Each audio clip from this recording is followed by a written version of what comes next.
Good morning sir, my name is, वो सब छोड़िए, आप सवाल जवाब पे आते हैं। Where do you see yourself 10 years from now? Sir, 10 years from now, I see myself working for you and making money for you, sir. Very weak answer. अब चलिए मैं आपसे एक दूसरा सवाल पूछता हूँ, अगर आप इस सवाल का जवाब दे देते हैं तो आप हमारी कंपनी में आ सकते हैं। तीतर के दो आगे तीतर, तीतर के दो पीछे तीतर, बताइए कितने तीतर?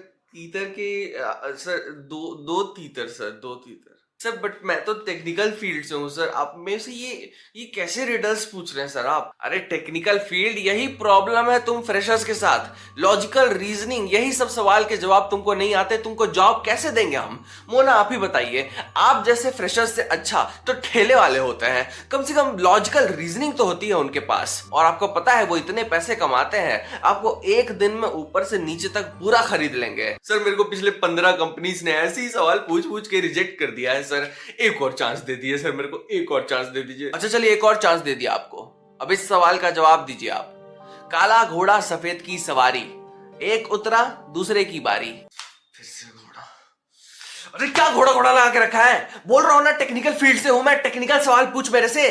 बेवकूफ समझ के रखा है क्या तूने लोगों को? अरे नहीं करनी तेरी जॉब मेरे को, निकल यहाँ से। मेरा ऑफिस है ये, तू निकल यहाँ से। अरे हाँ जा रहा हूँ ना, निकालो इसको। जॉब लेने आ जाते हैं ये। फिर से रिजेक्शन मिल गया मेरे को। जहाँ बंदे कंपनी से लॉस में चल रहे हैं, एक कार्ड से 14 गुना पैसा बना लिया। ये क्या चल रहा है मार्केट में? हाँ, इससे अच्छा तो मैं ठेला ही खोल लूं। और यही सोचने पे मजबूर हो जाते हैं आज के बहुत सारे नौजवान। नमस्कार दोस्तों, आज की वीडियो हमारी थोड़ी स्पेशल होने वाली है क्योंकि भारत में एक बार फिर से एक ऐसी चीज ट्रेंड करने लग रही है जो कि हमें पुराने दिनों की याद दिलाती है। वो है ठेला वाला बिजनेस मॉडल। अब भारत में ये ठेला वाला बिजनेस जो है वो बहुत ही अनऑर्गेनाइज्ड है और यहाँ पे नाम बनाना और एक यूनिक चीज ढूंढना बहुत ज्यादा मुश्किल है। लेकिन फिर भी आज भारत में ऐसे बहुत सारे धुरंधर हैं जो कि यहाँ पे भी एक यूनिक चीज ढूंढ के लाए हैं, और वो उनका फूड नहीं है, वो है उनकी अलग अलग पर्सनालिटीज। और इसी पर्सनालिटीज के वजह से वो वायरल हो चुके हैं। मेरे को अभी भी याद है जब मैं कॉलेज में पढ़ा करता था, कल मेरे कॉलेज के सामने एक पराठा वाला लगाता है और उसकी इतनी सारी बिक्री होती है कि उसे देखकर हमेशा मैं सोचा करता था कि अगर ये पढ़ने लिखने से कुछ नहीं हुआ तो मैं भी एक ठेला खोल लूंगा। और आज अगर आप यूट्यूब के वीडियो सेक्शन में जाओगे तो वहां पे आपको सिर्फ और सिर्फ हजारों फूड व्लॉगर्स के वीडियोस दिखेंगे वहां पे, और वहां पे दिखेगी आपको नई नई पर्सनालिटीज, और आप देख पाएंगे वहां पे कि कैसे एक ठेला वाला हजारों करोड़ों रुपए एक दिन के कमा रहा है। चलिए देखते हैं एक बार चल क्या रहा है। शुरुआत करते हैं आज की सबसे फेमस ठेला वाली से, द वड़ा पाव गर्ल। अब इनका नाम है चंद्रिका दीक्षित और ये एक वड़ा पाव का स्टॉल लगाती है। 2 साल से ये स्टॉल लगाती थी लेकिन कोई इनके पास खाने के लिए नहीं जाता था। लेकिन जैसे ही कुछ फूड ब्लॉगर्स ने इनका वीडियो बनाया, ये वैसे ही वायरल हो गया और हजारों लोग आज इनके पास खाने के लिए जाते हैं। अब जब भी आज इनकी वीडियोस देखते होंगे लोग इनके ऊपर पैरोडीज भी बनाते हैं कि कैसे ये हमेशा रोती ही रहती है, हजारों रुपए कमाती है दिन के, लेकिन फिर भी अपने कस्टमर्स से लड़ते रहती है, हमेशा उन्हें डांटते रहती है। और यही चीज, यही पर्सनालिटी देखने के लिए हजारों लोग उनकी वीडियोस देखते भी हैं। वड़ा पाव गर्ल अपनी इसी पॉपुलैरिटी के दम पर अब वड़ा पाव जो कि मुंबई में 15-20 रुपए का मिलता है, उसके ऊपर ये वड़ा पाव गर्ल एक प्रीमियम चार्ज करती है। जी हाँ, ये एक नॉर्मल से वड़ा पाव को 50 रुपए में बेचती है और लोग वहां इसे खाने भी जाते हैं। अब इसी देखकर जहां पे ये अपनी रेडी लगाती है वहां पे बहुत सारे लोग वड़ा पाव लगाने लगे, और वहां पे जैसे ये डुप्लीकेट आंटी है और ऐसे कई सारे लोग वहां पे फेमस होने लगे और उनकी जिंदगी चलने लगी इसी वड़ा पाव मॉडल से। और ऐसे ही बहुत सारे कैरेक्टर्स आज बाजार में मौजूद हैं। लेकिन हमारे कहानी में अभी एक ऐसे कैरेक्टर एंट्री मारने वाले हैं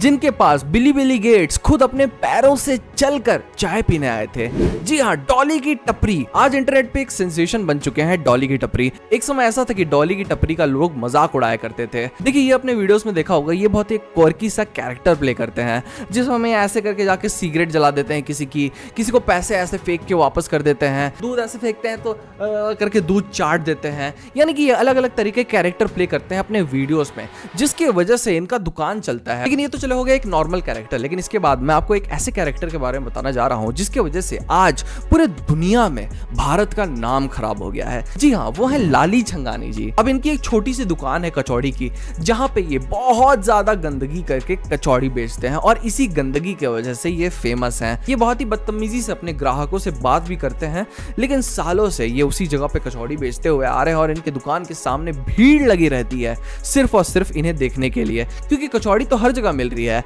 कुछ तो ये अलग कर रहे होंगे जिसकी वजह से ये इतना फेमस हुए होंगे। ऐसे ही है हमारे अजमेर के ये सोडा और सिकंजी वाले। एक्चुअली ये अपने दुकान पे ही सोडा बनाते हैं, जिसकी वजह से इनके सोडा जो रहता है ना, बड़ा थिक सोडा रहता है, बड़ा स्ट्रॉन्ग सोडा बनता है इनके पास। और इसे दिखाने का इनका तरीका बहुत ज्यादा ही अलग है। वो अपने हाथ पे सोडा को डाल लेते हैं, इनफैक्ट वो नहा भी लेते हैं कभी कभी इस सोडा से, दिखाने के लिए फूड ब्लॉगर्स को कि देखो कितना स्ट्रॉन्ग है मेरा सोडा।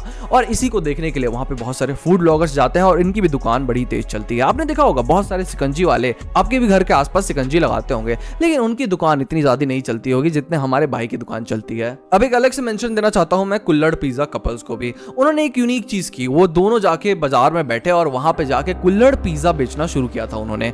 ये थोड़ा यूनिक कॉन्सेप्ट था कुल्हड़ पिज्जा का। तो सबसे पहले एक तो क्यूट कपल थे वो, तो उनके पास जाके लोग फूड ब्लॉगर्स वीडियो बनाने लगे, और दूसरा एक नया उन्होंने फूड जैसे कि कुल्हड़ पिज्जा जैसा कुछ इंट्रोड्यूस किया था, वहां पे लोग उसे खाने जाने लगे। तो इन सब चीजों की वजह से उनका दुकान बहुत ही तेजी से चल गया और आज भारत के बाहर भी वो अपने शॉप्स खोलने लग रहे हैं। देखिए ये सारे फूड ब्लॉगर्स जिनके बारे में मैंने अभी बताया है, वो सब कुछ ना कुछ यूनिक कर रहे हैं मार्केट में, जिसके वजह से उनका दुकान चल रहा है। लेकिन वो ऐसा यूनिक कर क्या रहे हैं? वो कर रहे हैं नेगेटिव मार्केटिंग, और इनके फेमस होने की वजह ही है the power of negative marketing. चलिए शुरुआत ही कर लेते हैं वड़ा पाव गर्ल से। अब वड़ा पाव गर्ल आज के दिन इतनी ज्यादा फेमस हो गई है कि वो दिन के लाखों रुपए कमा लेती होगी, और एमसीडी बार बार उनको बोल के गया है कि भैया आप रोड पे ठेला मत लगाओ, आप बहुत ज्यादा पॉपुलर हो गई हो, आपको देखने के लिए इतने सारे लोग आते हैं, रोड पे जाम लग जाता है। लेकिन हमारी दीदी समझती नहीं है और ठेला बार बार वहां जाके लगाती है। वो इतने रुपए कमा रही है, आपको नहीं लगता वो चाहे तो एक दुकान खोल सकती है? दुकान क्यों नहीं ले पा रहे आप? मेरे एक सिंपल सा क्यों दुकान नहीं ले रहे आप दुकान क्यों नहीं ले आजा रहे? कर देखिए लेंगे, आप कल गरीब का समझ हम गरीब का समझते हैं। वो इतने सारे पैसे कमा रही है, वो चाहे तो अपने ग्राहक से बड़े प्यार से बात कर सकती है, चाहे 2 लड़के और रख सकती है, उनका बिजनेस और बढ़ जाएगा। लेकिन वो क्यों नहीं करती है ये? क्योंकि उन्हें पता है अगर वो ये करने लगेगी तो उनका जो बिजनेस मॉडल है वो फेल हो जाएगा। उनका बिजनेस क्यों चलता है? उनका बिजनेस सिर्फ और सिर्फ फूड ब्लॉगर्स की वजह से चलता है, और इसीलिए चलता है क्योंकि लोग उनको देखने आते हैं, उनको परेशान देखने आते हैं, उनको लड़ते हुए देखने आते हैं। उनका 50 रुपए का वड़ा पाव खाने बहुत कम ही लोग जाते होंगे, लेकिन जो फूड ब्लॉगर्स उनके पास व्लॉग बनाने जाते हैं उनको सिर्फ परेशान देखने के लिए जाते हैं। और इसी कैरेक्टर को बार बार हमारी वड़ा पाव गर्ल प्ले करती है। थोड़े अच्छे से समझाने की और कोशिश करता हूं मैं कि आप लाली छंगानी के बारे में, जैसे मैंने आपको बताया कि कैसे ये गंदगी में कचौड़ी खिलाता है, अपने सब्जी को ऐसे फेंक फेंक के डालता है और नीचे पूरा गंदा हो जाता है उसका। आपने देखा होगा बाहर जो आपके घर के आसपास भी लोग कचौड़ी बेचते होंगे, ऐसा नहीं कि भैया बंदा एक ही है पूरे दुनिया में जो कचौड़ी बेचता है, लेकिन वो जो आपके घर के आसपास कचौड़ी बेचते होंगे वो साफ सफाई से कचौड़ी बेचते होंगे। लेकिन इस भाई की वजह से पूरे दुनिया में भारत का पहले तो नाम खराब हो गया है, और आपको नहीं लगता अगर भैया चाहें कमेंट सेक्शन तो वो भी पढ़ते होंगे, देखते होंगे वहां पे कैसे लोग उनकी बुराई कर रहे हैं, उनकी गंदगी की बुराई कर रहे हैं, और ये एक्चुअल में चीज है ही बुराई करने वाली। तो वो चाहते तो नहीं सुधर जाते, लेकिन वो कहीं ना कहीं सुधरना नहीं चाहते हैं, क्योंकि वो भी जानते हैं कि वो रूड जब तक बिहेव नहीं करेंगे अपने कस्टमर्स से तो फूड ब्लॉगर्स के वीडियोस वायरल नहीं होंगे, और वो अगर अपने दुकान में गंदगी नहीं फैलाएंगे तो फूड ब्लॉगर के पास कंटेंट कहां से आएगा?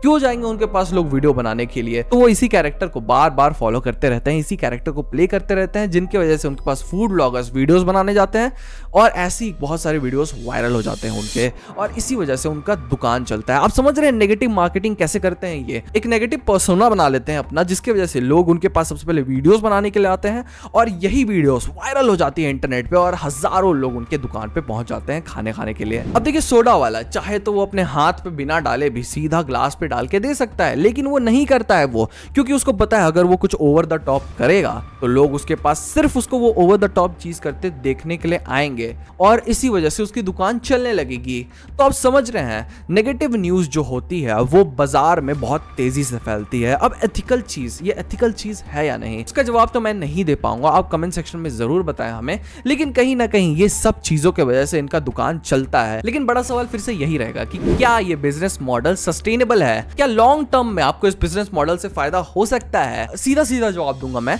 नहीं। अब देखिए हम लोग ठेला के बारे में बात कर रहे हैं, ठेला मॉडल के बारे में बात कर रहे हैं, तो हम लोग द लेजेंड हिमसेल्फ को कैसे भूल सकते हैं?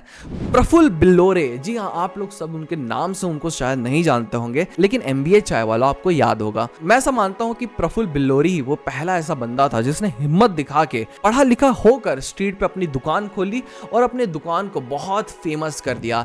आज इतना फेमस कर दिया उन्होंने अपने दुकान को कि उनके बहुत सारे फ्रेंचाइजीज भी हैं। वो खुद इतने फेमस हो चुके हैं कि जगह जगह पर जाकर मोटिवेशनल स्पीचेस देते हैं, लेकिन उनका बिजनेस की असलियत कुछ और है। आपको जान के हैरानी होगी, उनके जितने भी फ्रेंचाइजीज हैं वो सारे के सारे कहीं ना कहीं लॉस पे जाते हैं। और वो लॉस पे क्यों जाते हैं, पूरी की पूरी वीडियो बनाई थी हमने इसके ऊपर, आपको आई बटन में मिल जाएगी। लेकिन मैं बताता हूं आपको, क्योंकि लोग अक्सर MBA चाय वालों के पास MBA चाय वालों को देखने के लिए जाते थे। आप समझिए, जैसे अगर वड़ा पाव गर्ल अगर दूसरे जगह अपना वड़ा पाव का फ्रेंचाइजी खोल देती है और वहां पे वड़ा पाव गर्ल खुद ही नहीं होती है, कितने दिन चलेगी वो दुकान? एक बार लोग वड़ा पाव खाने जाएंगे, दूसरे बार नहीं जाएंगे, क्योंकि वहां पे वड़ा पाव गर्ल ही नहीं है, जिसकी वजह से वो दुकान फेमस हुआ था। तो ऐसे ही MBA चाय वाला की बाकी फ्रेंचाइजीज में MBA चाय वाला नहीं होते थे, तो लोग उनके पास क्यों जाएंगे? एक तो उनका खाना उतना बेहतर नहीं होता था, एक वो ज्यादा प्राइस चार्ज करते थे, और प्रफुल्ल बिल्लोरे वहां पे हर जगह हो नहीं सकते अपनी फ्रेंचाइजीज में, तो उनका बिजनेस भी डूबने लगा था। अब प्रफुल्ल बिल्लोरे सबसे ऊपर है, top of the food chain है हमारे फूड मार्केट के, हमारा जो ठेला मार्केट है उसके टॉप पे थे हमारे प्रफुल्ल बिल्लोरे।